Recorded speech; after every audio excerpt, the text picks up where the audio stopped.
এই মৌসুমে ঘাস কাটবেন, আপনাদের ঘাস কিভাবে আমরা আ ঘাসের ফলনটা ধরে রাখবো। আসসালামু আলাইকুম। সকলকে স্বাগত জানাচ্ছি নতুন একটি ভিডিওতে।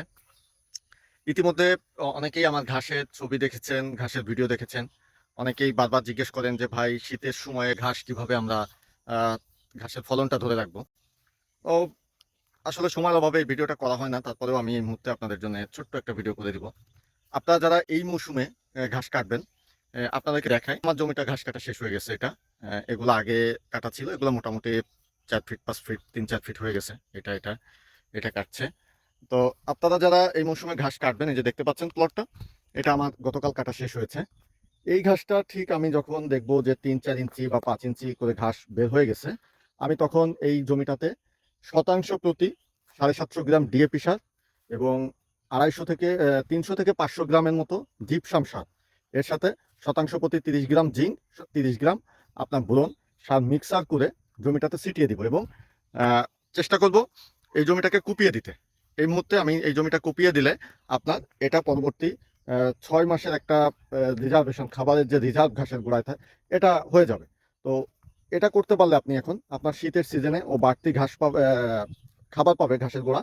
বাড়তি যে খাবারটা পাবে এটাতে সে শীতের মধ্যে তার গ্রোথ বলি, ফলন বলি, এটা সে খুব সুন্দরভাবে ধরে রাখবে এবং এই খাবারটা দেওয়ার পরে ঘাস যখন ৩-৪ ফিট, ৫ ফিট হবে বা ৩ ফিট হবে, তখন আমরা ঘন, ঘন ২ টা বা ৩ টা সেচ দিয়ে দিব।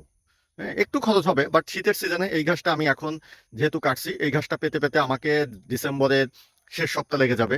তো বা তার থেকেও একটু বেশি লাগতে পারে, যেহেতু শীতের মধ্যে ফলন কমে আসবে। তো একটু সময় বেশি লাগতে পারে ঘাস বড় হওয়ার জন্য। তো আমি যদি ঘন, ঘন ২ টা ৩ টা সেচ দেই, ওর গোড়াতে যদি পানি থাকে, ও ওর যে গ্রোথটা থাকবে, এই গ্রোথটা ও ধরে রাখবে। তো আপনারা যারা ঘাস চাষ করবেন, চেষ্টা করবেন এইভাবে এই ফর্মুলাতে সার দিয়ে ঘাসের খাদ্য নিশ্চিত করতে এবং এর পরবর্তীতে ঘাস গ্রোথের জন্য আপনি মাঝে, মাঝে ইউরিয়া যদি স্প্রে করতে পারেন, অথবা সালফার জাতীয় ওষুধ, আমরা যেটা বলি থিওভিট, কুমুলাস, অনেকে ভিটামিন নামে চিনে, উদ্ভিদের ভিটামিন নামে।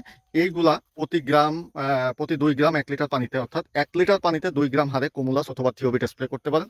তাতে আলহামদুলিল্লাহ অনেক ভালো রেজাল্ট পাবেন। শীতে ঘাসের সংকট কিছুটা হলেও কেটে যাবে।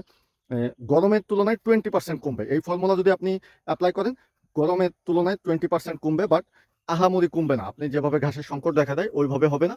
ইনশাআল্লাহ আপনারা বেশ ভালো একটা রেজাল্ট দেখতে পাবেন। আসসালামু আলাইকুম।